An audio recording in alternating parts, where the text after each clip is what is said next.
Un petit point aussi qui me trotte la tête là. Je parlais aussi des fois des maladies, qu'on peut les soigner avec des soins énergétiques. Et surtout des médicaments, hein. C'est pas, on va pas soigner des maladies très sérieuses avec des plantes, faut pas non plus rêver. On a besoin de médicaments, hein. Je dis pas que les médicaments ça sert à rien, mais je dis qu'il faut combiner les forces. Après ça dépend ce qu'on a. Si vous avez une... Des fois moi ça m'est arrivé d'être...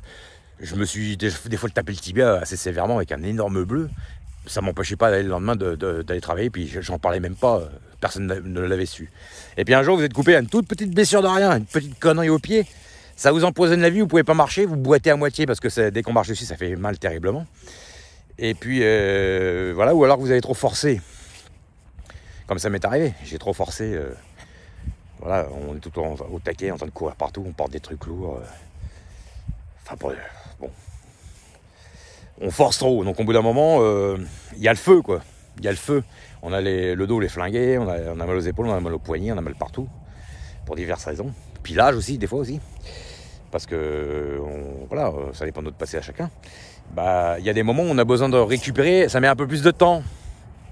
Donc, c'est pour ça des fois les gens ils disent ouais, il s'arrête, il est tout le temps en train de s'arrêter, ceci, cela, il se met en arrêt maladie, ça machin, tout ça. Non, c'est que il y a des moments où vous êtes obligé de vous remettre dans un moment plus alcalin que dans on y va. Voilà. Parce que ça met beaucoup plus de temps à guérir. Il y a des choses, ça met beaucoup plus de temps à guérir. Vous avez un mal de dos, une sciatique ou quoi, ça prend minimum 1 mois. Hein, et encore si c'est pas plus. Même des fois c'est 6 mois. Donc après je sais bien que dans l'activité ça peut être chiant, bien entendu. Mais il y a des fois on peut pas faire autrement. Et puis il y a aussi moi je suis un peu comme ça, c'est qu'on veut s'arrêter mais pas trop. Donc en fait qu'est-ce qui se passe? On s'arrête mais on n'est pas rétabli à 100%. Donc on va s'arrêter 1 semaine, 2 semaines, 1 mois, puis d'un seul coup ça revient. Voilà. Le jour j'étais sur le canapé, j'ai rien fait. J'ai une douleur qui est venue, je n'ai pas compris pourquoi. C'est comme ça. Voilà. Des fois c'est les antécédents. Mais des fois ça met du temps à récupérer.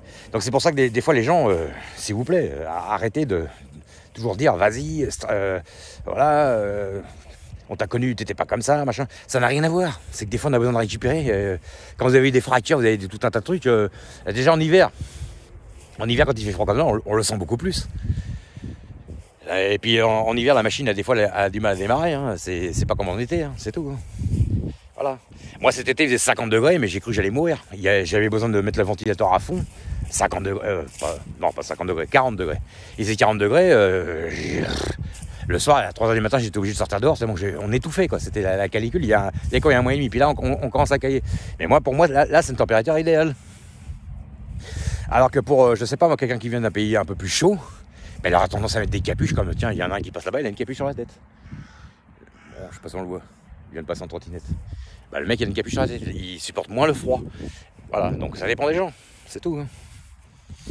Mais moi je dis des fois on n'est pas, quand on n'est pas dans la tête des gens, on sait pas ce qu'ils ont vécu, on sait pas ce qui s'est passé, quoi que ce soit. Des fois faut pas commencer à des conclusions trop hâtives. Moi je pense que c'est une belle erreur.